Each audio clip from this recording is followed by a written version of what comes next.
안녕하십니까, 우짜입니다. 이번 이야기는 중국의 경제 기적은 끝났을까? 입니다. 들어가기 앞서 구독과 회원가입 감사합니다. 그럼 보시죠. 트럼프 복귀에 따른 미중 무역전쟁 재개 전부터 중국 경제는 심각한 위기에 처해 있었으며, 트럼프가 또 다른 무역전쟁을 시작했기 때문에 중국이 경제 위기에서 조만간 벗어날 가능성도 낮아졌습니다. 그리고 세계에서 두 번째로 큰 경제 규모를 자랑하고 있으며, 최근까지 글로벌 경제 성장의 주요 엔진이었던 중국 경제가 더욱 둔화되면 세계 경제 전반과 특히 중국의 아시아 무역 파트너들에게 심각한 영향을 미칠 수 있습니다. 최근 몇 년 동안 중국 경제는 하나가 아닌 여러 개의 문제가 연속으로 이어졌는데, 크게 보면 다음과 같습니다. 1단계, 우한폐렴이 유행하던 당시 시진핑의 잘못된 무관용 우한폐렴 정책으로 인해 많은 근로자들이 집에 머물면서 경제 성장이 급격히 둔화되었습니다. 2단계, 엄청난 주택 및 신용시장 버블이 터지면서 헝다그룹 같은 부동산 개발사들의 대출 불이행이 발생하고, 이어서 주택가격 하락과 지방정부의 심각한 재정 압박이 발생했습니다. 3단계, 시진핑은 중국 기술 부문에 대한 강력한 단속으로 중국에 대한 국내외 투자자들의 신뢰를 떨어뜨렸습니다.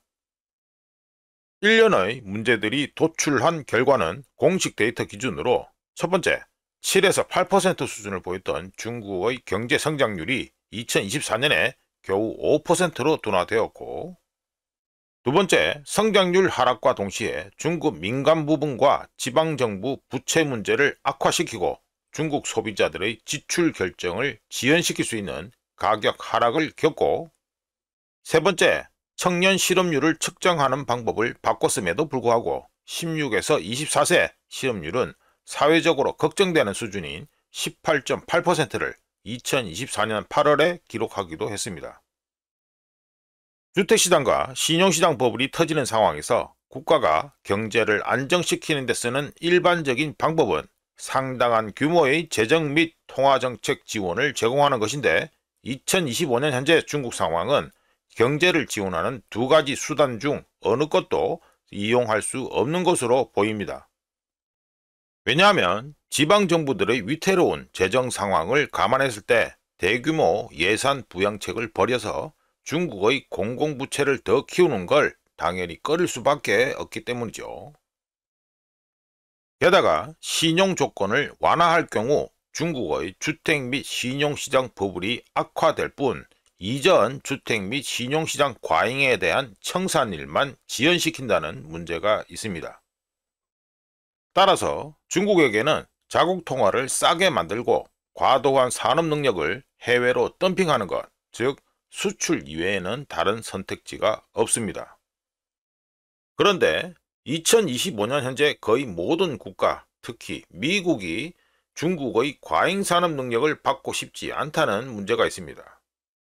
관련해서 지난 2년 동안 리세션에 빠져 있는 유럽 최대 경제국 독일 역시 중국에 대한 무역 장벽을 세우려는 유럽의 움직임을 지지하고 있으며, 미국은 트럼프가 중국에 10%의 추가 수입 관세를 부과했고, 중국이 수출 촉진을 위해 환율 정책을 사용하는 걸 용납하지 않을 분위기입니다.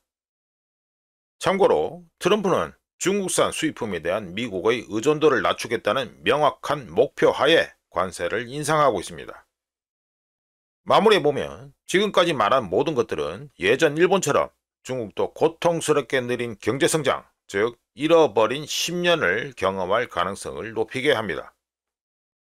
그리고 중국이 잃어버린 10년을 경험할 것이라는 예상은 2008 금융위기 이후 중국이란 이름의 기관차에 의존했으며 2025년 현재 어려움을 겪고 있는 글로벌 경제에 좋은 신호가 아닙니다. 중국 경제가 안 좋을 것이라는 많은 증거와 징후에 있어서 그나마 긍정적인 부분은 경제 침체로 인해 원자재 등 상품에 대한 엄청난 수요가 줄면서 가격을 떨어뜨리고, 덕분에 미국 인플레이션을 통제하기 위해 고군분투하고 있는 패드를 중국 경제 침체가 도울 수 있다는 것입니다. 이상 중국의 경제 기적은 끝났을까? 였습니다. 구독과 회원가입 항상 감사합니다. 다른 이야기로 또 찾아뵙겠습니다.